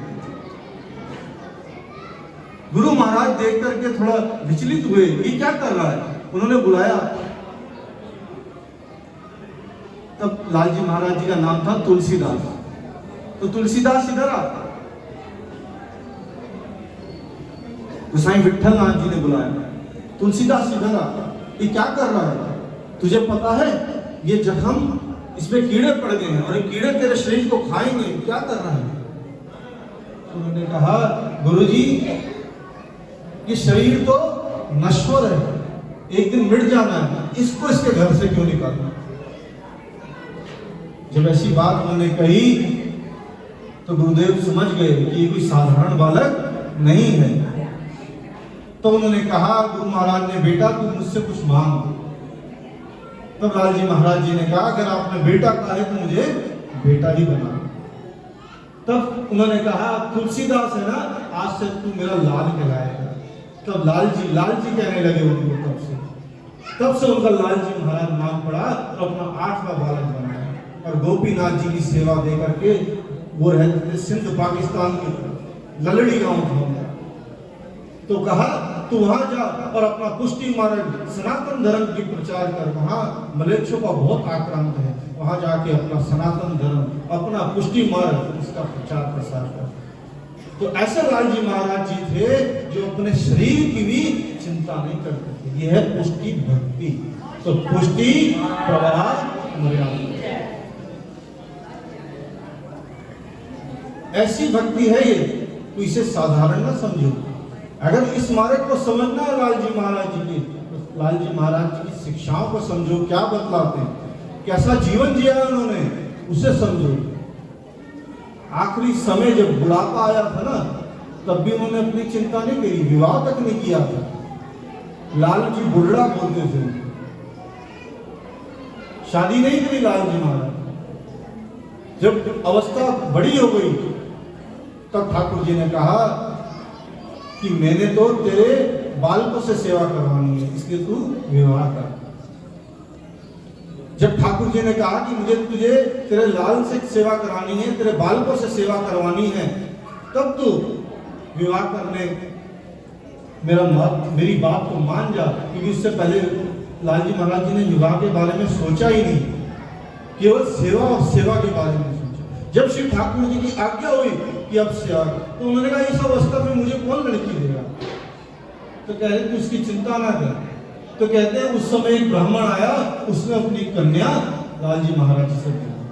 तो कहते जहां सेवा आप कर रहे हो आपको चिंता नहीं करनी, जब ठाकुर जी को जो चीज लगेगा आपके घर आकर के आपको मिल जाएगी, तो आपको कहीं जाना नहीं है। तब लालजी महाराज जी ने बड़ी उम्र में जाकर के शादी करी थी। तब उनके 4 बेटे हुए, जिसमें से 2 के वंश चले थे आगे, मथुरा नाथ जी और गिरधर लाल जी, और वो एक डेरा गाजी खां और डेरा इस्माइल खां में 2 गद्दियां उन्होंने स्थापित कर। इस तरह वो वंश परंपरा चली आ रही है और आज तक लालजी महाराज जी के जितने बालक हैं, जितने वंशज हैं, वो श्री ठाकुर जी की सेवा अपने हाथ से करते हैं, अपने आप से करते हैं। तो वह लालजी महाराज जी क्या बता रहे कि सेवा अपने हाथ से करनी है, अपने आप से करनी है। जब लालजी महाराज अपने हाथ से सेवा कर सकते तो हम कौन है? हम भी कर सकते ना। वो कहते जितनी कर सको उतनी कर। बोलो श्री लालजी महाराज की।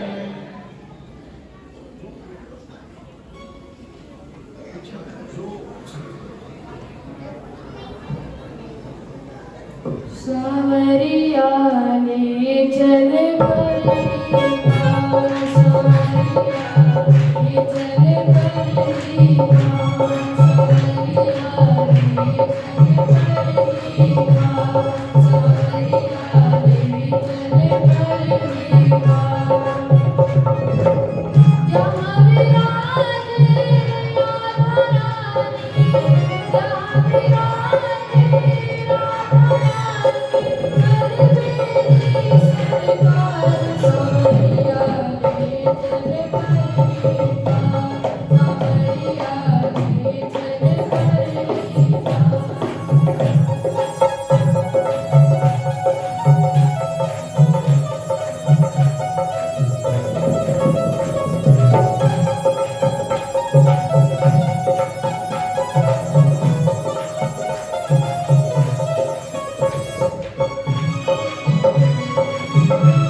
गुण अवगुण सब तेरे अर्पण,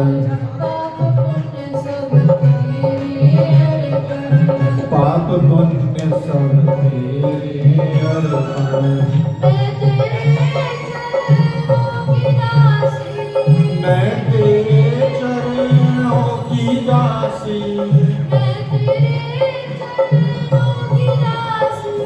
मैं तेरे चरणों की दासी।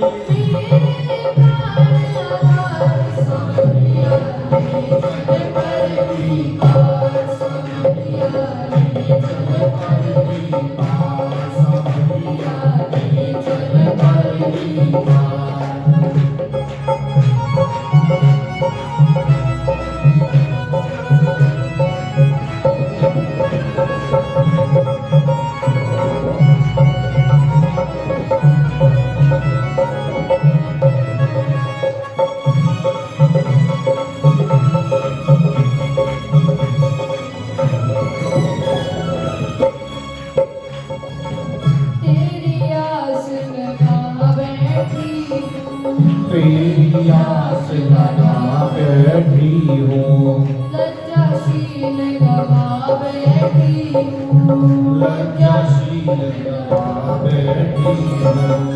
तेरी आस लगा बैठी हूँ, तेरी आस लगा बैठी हूँ, लज्जाशील गवा बैठी हूँ, लज्जाशील गवा बैठी हूँ। सावरिया मैं तो तेरी रागनी, सावरिया मैं तो तेरी रागनी, सावरिया मैं तो तेरी रागनी, सावरिया मैं तो तेरी रागनी। तू मेरा मल्हार सावरिया रे चल पर भी पार, सावरिया रे चल पर भी पार, सावरिया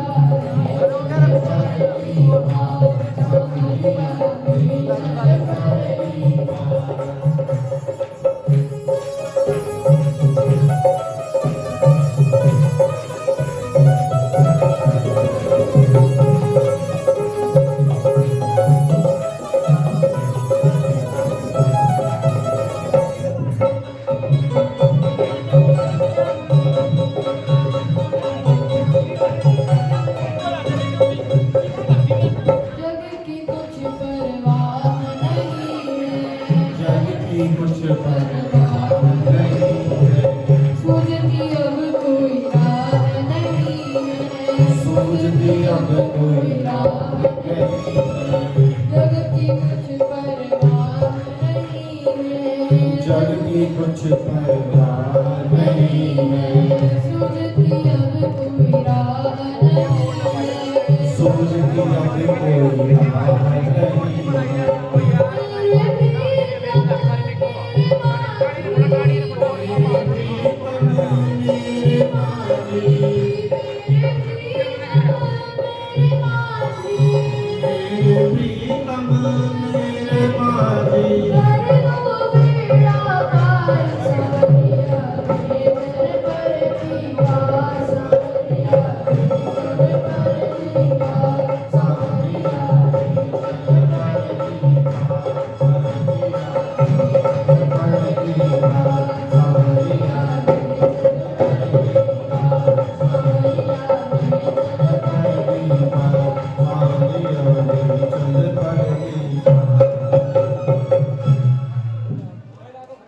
बोलिए श्री लाल जी महाराज की।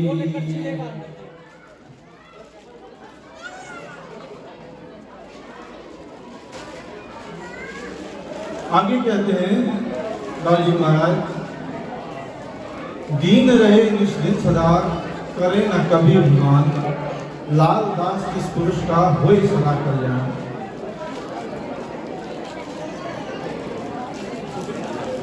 सब सेवा करनी सीख ली, लेकिन बाद में ये बात विशेष ध्यान रखना है कि सेवा दीनता के साथ करनी है।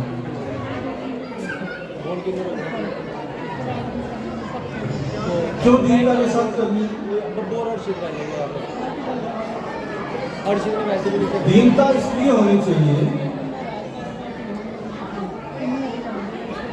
मेरे कि पति जो श्री ठाकुर जी है ना, वो लक्ष्मीपति पैसा है, किसी और को छोड़ा दे, पैसा पर किसी और को दे दे। वैकुंठपति है। उनको किसी चीज की जरूरत नहीं है। ठाकुर जी को कोई कमी नहीं है। क्यों? क्योंकि लक्ष्मीपति है। आप क्या दे सकते हैं? आप कुछ नहीं दे सकते। क्या आपको सामर्थ्य है कि आप लक्ष्मी जी से ज्यादा धन दे सकें? क्या वैकुंठ से ज्यादा वैभव ठाकुर जी को दे सके? नहीं दे सकते। तो इसलिए जब आप नहीं दे सकते तो आपके अंदर क्या होनी चाहिए? दीनता होनी चाहिए। सेवा दीनता से होती है। ध्यान दीजिए मेरी बातों को, बातें मत करिए।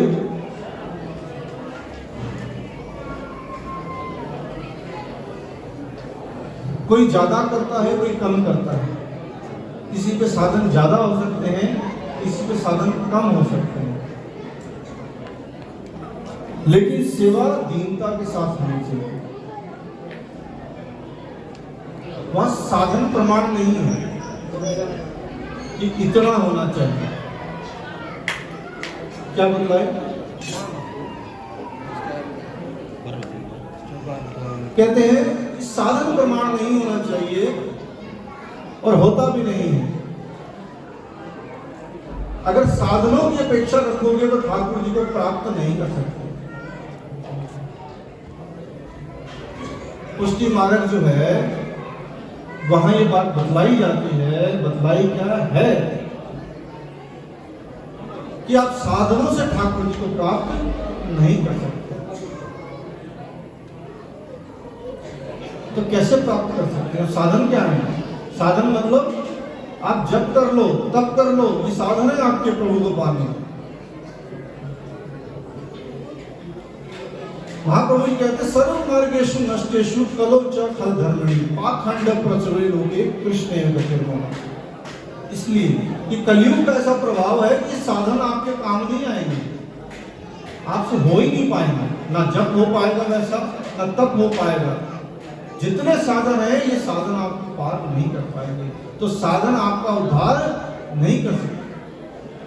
तो कहे मैं इतनी भक्ति करता हूँ, इतना जप करता हूँ, इतना तप करता हूँ, तो ठीक है आप अपने उद्धार का प्रयास कर रहे हो, लेकिन ठाकुर जी को पाने की अगर पुष्टि मार्ग की बात करूं तो यहाँ साधन नहीं चलते।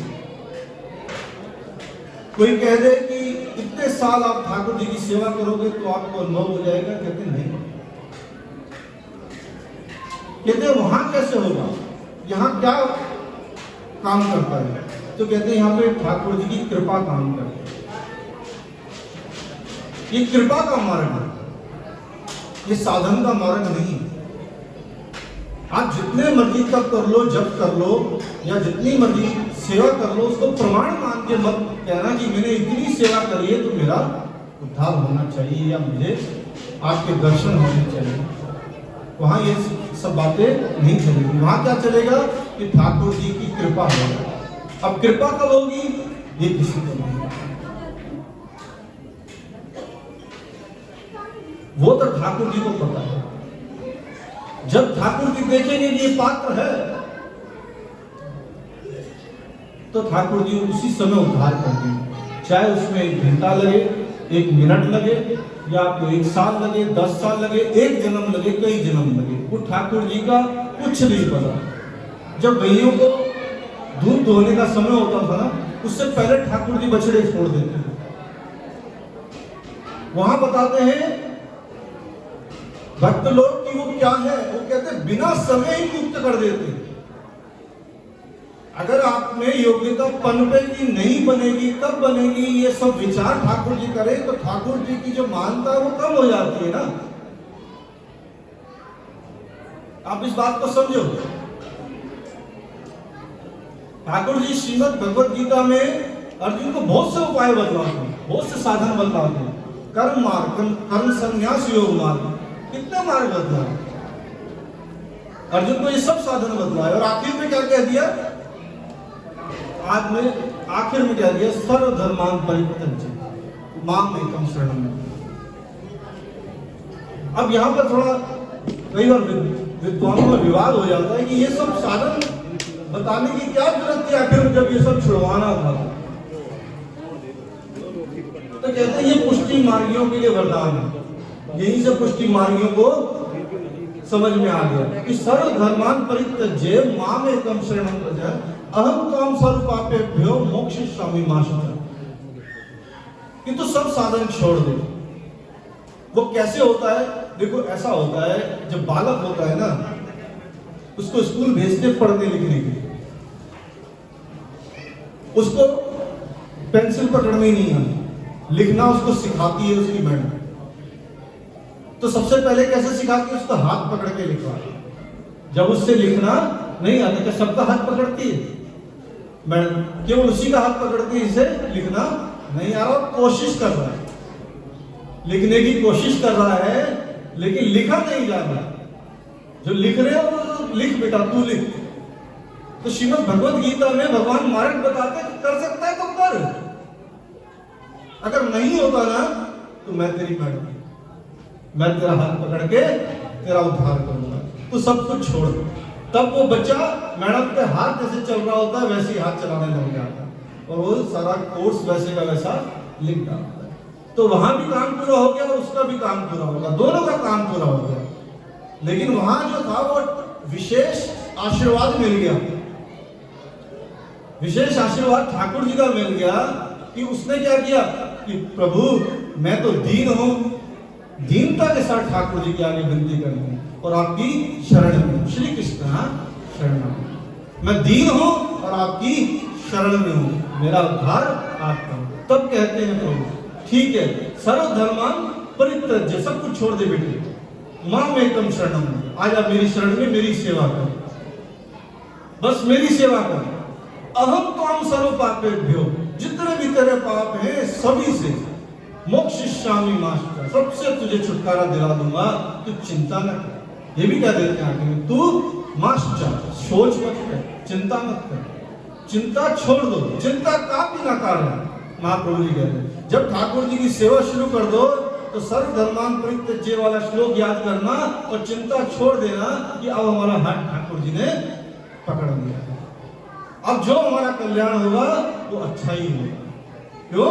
ठाकुर जी की शरण में चले गए, गुरु महाराज से दीक्षा ले ली, गुरु मंत्र ले लिया, शरणागति ले ली और वहां से मैं अपनी सेवा शुरू कर दी और सब कुछ प्रभु को अर्पण कर दिया, दीन भाव हो गए और साधनों की अपेक्षा छोड़ दी।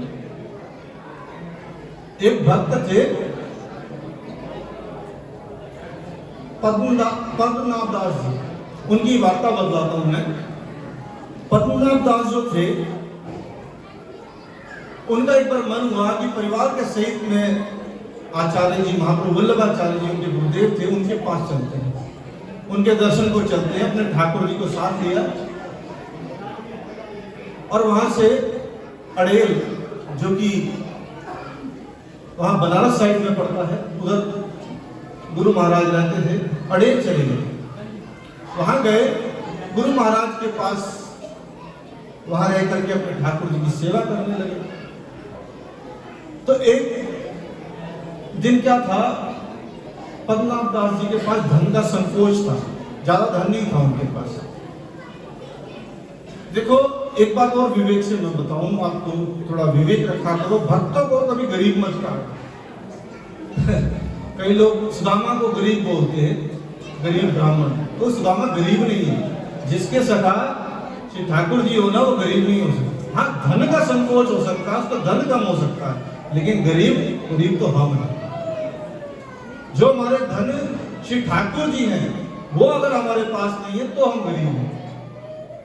यशोदा मैया जब ठाकुर जी को निराती है तो कहते हैं धन धोवत यशोमती मैया, कि यशोदा मैया धन धो रही है, उनका जो धन है वो श्री ठाकुर जी है, तो हमारा धन ठाकुर जी है।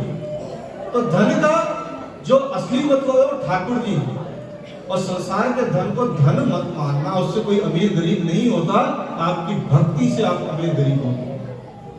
तो वो जो पद्मनाभ दास जी थे उनपे द्रव्य का संकोच था, धन की थोड़ी कमी थी, तो क्या करते थे, छोले को रात भिगोते थे और सुबह उनको तल करके थोड़ा उसमें से नमक वगैरह मिला करके और एक मुट्ठी छोले लेकर के कटोरी में डालते थे, भाव करते थे ठाकुर जी ये दाल है। एक मुट्ठी छोले लेकर के कहते थे प्रभु ये सब्जी है। एक मुट्ठी ली प्रभु ये खीर है। एक मुट्ठी ली प्रभु ये रोटी है। इस तरह सारी थाल में अलग अलग कटोरियों में छोले भर करके ठाकुर जी को रखते थे और अलग अलग सामग्री की भावना करते थे और वो सब ठाकुर जी बड़े प्रेम से और रोकते थे।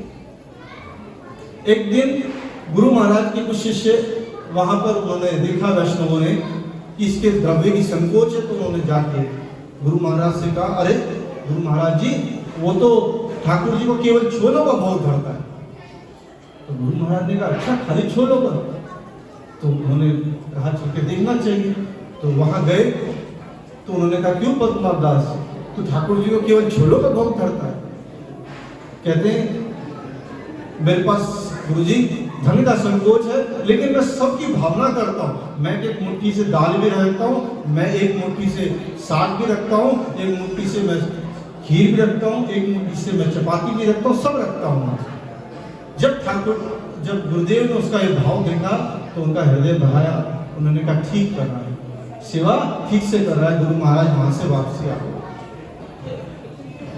और घर आकर के माता जी को ये बात बतलाई, ऐसे पद्मनाभ दास है उसके घर में द्रव्य का संकोच है, वो ऐसे ऐसे सेवा करता है। अब माता जी के हृदय भराया।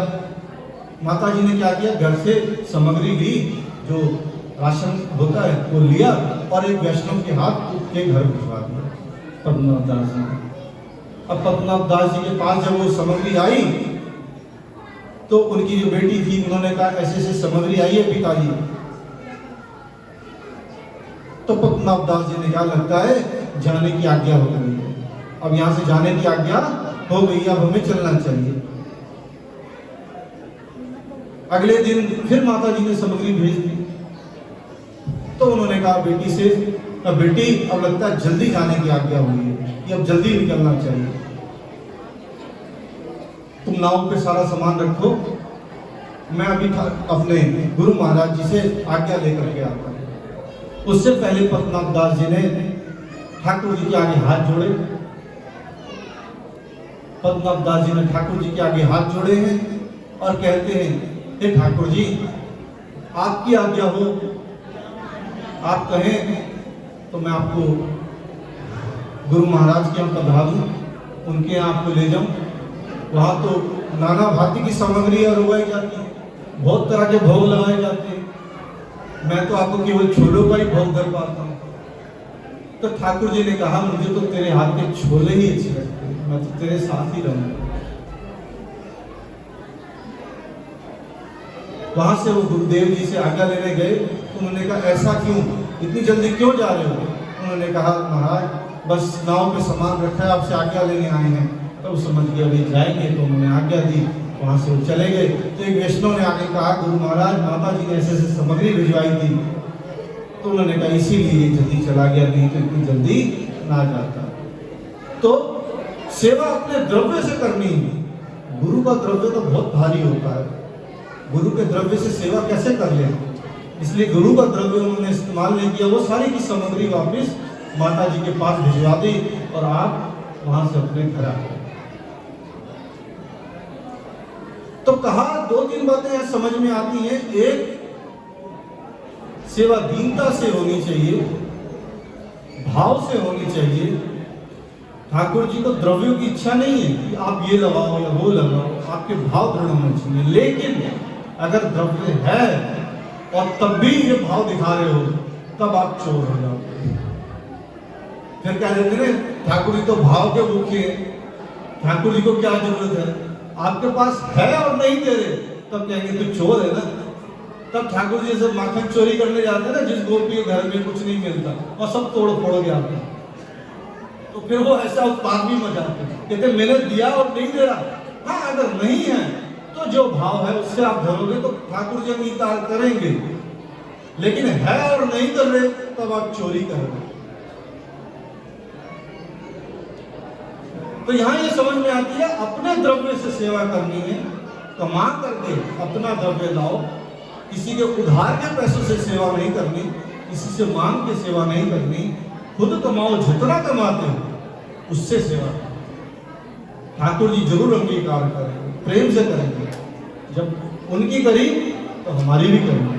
ये सब वार्ताएं हमें सिखाती हैं कि सेवा कैसे करनी चाहिए। ये हमारे लिए ही है, इसको अपने जीवन में उतारो। और फिर कहते हैं कि आपने ये बात बतलाई कि ठाकुर जी से कुछ मांगना नहीं, ठाकुर जी के आगे कोई अपनी चिंता नहीं करनी, तो इस सेवा का फल क्या है? और फल भी तो बताओ, फल क्या मिलेगा? आप सेवा करते जा रहे वहां तो मर्यादा जीव का उद्धार हो गया, हमारे को क्या मिलेगा सेवा करके? ये भी तो प्रश्न आ रहा होगा, नहीं आता? नहीं। तो कहते सेवा का फल क्या है? सेवा। सेवा का फल क्या मिलेगा? सेवा मिलेगा। यहां साधन भी सेवा और फल भी सेवा। अब दोनों में अंतर क्या हुआ? अभी जो सेवा कर रहे हो अपने धन से अपने घर में सेवा कर रहे हो, और जब फल मिलेगा तब ठाकुर जी की लीलाओं में सेवा करने का अवसर मिलेगा। श्री स्वामी जी के साथ आप सहयोगी बनोगे, उनकी सखियों में कहीं आपको कहीं जगह मिलेगी, वहां सेवा का अवसर मिलेगा। तो जो फल मिलेगा सेवा का, क्या मिलेगा? निकुंज लीलाओं में, ब्रज लीलाओं में ठाकुर जी की जो लीला होती है वहां आपको सेवा का फल मिलेगा। तो सेवा का फल क्या मिलेगा? कहते हैं सेवा मिलेगी। सेवा कैसी मिलेगी? लीला में सेवा मिलेगी। और चाहना क्या है? ठाकुर जी के मुखारविंद की चाहना। ठाकुर जी आपका मुखारविंद मुझे दिख जाए, ये मेरे मन में चाहना है। तो कहते हैं कि जब ठाकुर जी की सेवा करो तो बार बार श्री ठाकुर जी का मुखारविंद का दर्शन करो। दर्शन श्री ठाकुर जी के मुखारविंद का बार बार करो। एक बार सेवा के समय चरण स्पर्श भी जरूर करो। पहले तो छुओ ठाकुर जी, जैसे सर्दी है ना तो हाथों को थोड़ा गर्म करके करना, ठंडा रखना, तो थोड़ा हाथ को सेक करके ठाकुर जी के चरण स्पर्श करो। एक बार दिन में, एक बार जब भी सेवा करने आते हैं तो एक बार चरण स्पर्श जरूर करनी चाहिए। और ठाकुर जी के मुखारविंद का दर्शन जितनी बार करना चाहो उतनी बार करो, और उस छवि को, उस मुखारविंद को स्मरण करो, अपने हृदय में उतारो। जब दर्शन करो और उस छवि को अपनी आंखों में बसाओ, मन में उतारो और बाद में उसका स्मरण करो। इस तरह हमें सेवा करनी है। तो सेवा का फल भी बता दिया, क्या है? सेवा है। और ठाकुर जी का जो हमें चाहना है उनके मुखारविंद की चाहना है। इस तरह श्री हरिराय महाप्रभु जी ने शिक्षा पत्र में हमें शिक्षाएं दी हैं। समय का अभाव है, फिर कभी ये चर्चा होगी तो आगे का मैं विस्तार लूंगा इसको। आज के सारे सत्संग का निचोड़ मैं आपको अगर दे दूं तो ये समझ लीजिए कि हम सब श्री लाल जी महाराज जी के सेवक। लाल जी महाराज जी के चरणों में जो भी अरदास करते हैं हमारी लाल जी महाराज सुनते हैं, और अपने सेवकों से बहुत प्यार करते हैं। ये भी बात जान लेना। कोई सेवक बिछड़ जाए, छूट जाए, जब लौट के आता है तो ठाकुर जी बहुत खुश होते, लाल जी महाराज बहुत खुश होते, बहुत जल्दी सुनते अपने सेवकों की। मैंने ये अनुभव किया हुआ, तभी बतला रहा हूं। तो जो सेवक लाल जी महाराज की शरण में आता है, ये सेवक आज के नहीं हुआ, 450 साल हो गए हैं। आपके दादा परदादा नक्कड़ दादा कहां से लाल जी महाराज जी के सेवक हैं?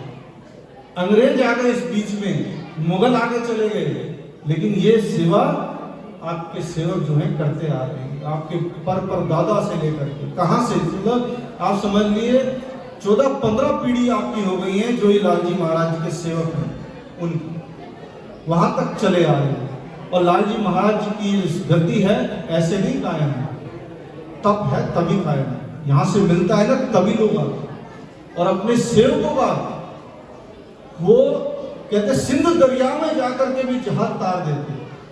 अगर मन से कोई याद करे, सिंध दरिया में एक सेवक ने याद किया तो अपने कंधे का सहारा लगा के उसको किनारे किया। तो लाल जी महाराज जहां भी कहीं सेवक हो, चाहे आप दरबार में तो हो, कहीं भी आप हो, चाहे देश विदेश में हो, वहीं अरदास लाल जी महाराज की करते हो, उनको याद करते हो, तो वहीं लाल जी महाराज आकर के आपकी विपत्तियों को दूर करते हैं। तो सेवकों की सारी विपत्तियां लाल जी महाराज दूर करते हैं, इतना प्रेम करते हैं। अब एक बात और अगर हम जान लें कि लाल जी महाराज जी के प्यारे कौन हैं? कौन हैं लाल जी महाराज जी के प्यारे कौन है? मैंने शुरू में बताया आपको, गोपीनाथ जी। अगर हम ठाकुर जी की सेवा करेंगे तब कैसी विशेष कृपा हमारे पे लाल जी महाराज की होगी। अभी हमारे पे इतनी कृपा हो जाती है बिना कुछ करे। यदि हम ठाकुर जी की सेवा करेंगे और तब लाल जी महाराज जी के शरण में आएंगे, उनके आगे अरदास करेंगे, तब कितनी विशेष कृपा प्राप्त होगी हमारे को। फिर तो लाल जी महाराज जी का साया हमारे ऊपर सदैव बना रहेगा। बोलो लाल जी महाराज की जेड़ा लाल जी महाराज का पुजारी हो गया, पुजारी हो गया, तो जहाना दिया मेरा अमीर हो गया। जेड़ा लाल जी महाराज का हो गया, वकील हो गया, तो जहाना दिया मेरा अमीर हो गया। जेड़ा लाल जी महाराज का वकील हो गया, वकील हो गया, तो जहाना दिया मेरा अमीर हो गया, तो जहाना दिया मेरा अमीर हो गया।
ओनू किसे थांची से दी मोताजी ना रही ओनू किसे थांची से दी मोताजी ना रही ओता चंदन राजे लगे अक्सीर हो गया जेड़ा लाल जी दे द्वारे का फकीर हो गया जेड़ा लाल जी दे द्वारे का फकीर हो गया जेड़ा लाल जी दे द्वारे का फकीर हो गया तो जहाना दे अमीरा का अमीर हो गया तो जहाना दे अमीरा का अमीर हो गया तो जहाना दे अमीरा का अमीर हो गया अमीरा का अमीर हो गया तो जहाना दे अमीरा का अमीर हो गया। बोलिए श्री लाल जी महाराज की।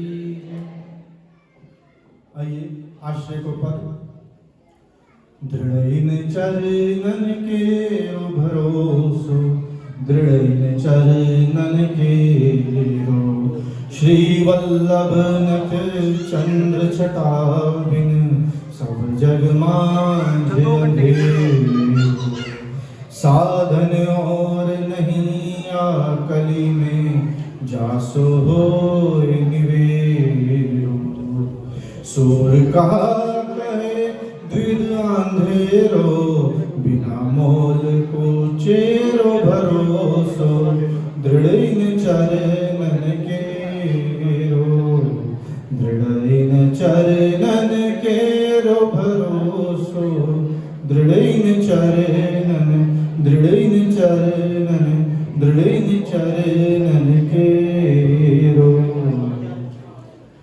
गिरिराज धरने की बाल कृष्ण लाल की प्रभु श्री गोपी नाथ की अपने अपने लालन की सब संतन की सब भगतन की 252 वैष्णवों की 84 वैष्णवों की शिवल्लभाधीश की गोसाई जी परम दयाल की सशिलाल जी महाराज की सती केवलराम बोड़िया वाले की बाबू लीलाधर जी महाराज की गोस्वामी प्रीतमलाल जी महाराज की गोस्वामी शंकरलाल जी महाराज की माता जी हेती बाई जी की माता जी राम प्यारी जी की माता जी शशि जी की गंगे मैया की जमुने महारानी की गौ माता की जय जय श्री राधे जय जय श्री राधे जय जय श्री राधे। अब सती केवलम बोड़िया वाले की मिश्री लुटाई जाएगी। उससे पहले आप अपने अपने स्थान पर बैठ करके लाल जी महाराज के चरणों का ध्यान करेंगे। सदी केवलराम बोड़िया वाले के चरणों का ध्यान करेंगे। बाबू लीलाधर जी महाराज जी के चरणों का ध्यान करेंगे। और मैं अरदास पढ़ने जा रहा हूँ आप सबकी तरफ से। जो जो भक्त जिस भावना से यहाँ पर आया है तो लाल जी महाराज के चरणों का ध्यान करके इस अरदास में शामिल हो। अपने स्थान पर बैठे हुए हाथ जोड़ करके लाल जी महाराज के चरणों का ध्यान करेंगे। श्री लाल कृपाल जगत के विषय विरत की करो सहाय कष्ट पड़े ते सावधान गुरु सिमरे तत्पर हुआ देश विदेश जल थल विखे जो नर हित ध्याय श्री मतरापति गोस्वामी श्री लाल जी मनवांछित सुख उपजाए तो लीने रख जहाज को सेवक ताले सिंध में जय जय राखो लाज जय श्री गोकलनाथ जी करो चंद के काज श्री केवल अपनी दास की तय श्री लाल जी महाराज को है सती केवल राम दोहड़िया वाला बाबू लीलाधर जी महाराज दादाजी पिताजी आप जी चरणा विच आप जी सेवक आप जी संगत आप जी अरदास करने पर जिस भावना नाल अरदास करने पर भावना मनोकामना पूर्ण करना अंग संग सहाय करना घर परिवार में सुख शांति बनाए रखनी कम कच्छ बरकता पाना लाभ देना बच्चा दे कार्य सिद्धि करना हर प्रकार का रक्षा करनी सहायता करनी भूल चूक माफ रखना आप जी सेवक आप जी बाल सदा आप जी सेवक दर्शन कलश लाल जी महाराज जाको आसरा श्री लाल जी ताको बिगन न कोई जो जो सिमरे प्रीत कर तिनके तत्पर हो, जो कार्य कीजिए ताम ताम सिमरो लाल, सर्व कार्य सिद्ध हुई मिटे सकल जंजाल, जन्म विवाह शुक्रम प्रथमो सिमरो लाल, केवल जन प्रसन्न के होने काम रसाल, मंगल रूप लाल जी मंगल करहि काल, सब सेवक मंगल कहे निज दिन मंगल साल, जल भय थल भय सिंध भय सिमरो लाल तत्काल, केवल जन को अभय तक्षण होय निहाल, सर्व कार्य में गजवंदन सिमरत है सब कोई, केवल जिनके लाल के सभी कार्य सिद्ध हों, लाल लाल या मंत्र को जो नरहित चित ध्याय, भूत प्रेत राक्षस रवि सुनकर हों पलाय, सुनो सुनो श्री लाल जी गोकुलपति अरदास, करो कृपा मोजनन पर कार्य हावे रास, हे श्री लाल जी महाराज मुझ कपूत की तो पिता को लाल, बोल श्री लाल जी महाराज की, सती केवल राम भोड़िया वाले की जय, बाबू लीलाधर जी महाराज की जय।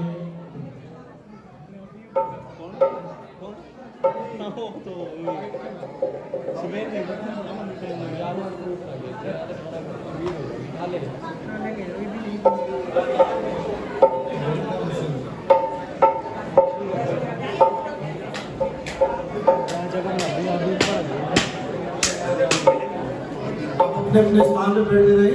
अभी बोड़िया वाले की मिश्री उठाई जाएगी, तो जब जहाँ बैठा है वहीं पर मिश्री लेकर के आएंगे उठाएंगे, तो अपने जगह पर बैठे रहे। खाली फोटो खींच मिलेगा तो उधर पर साइड वाले खाली बोलो थी एक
Thank you.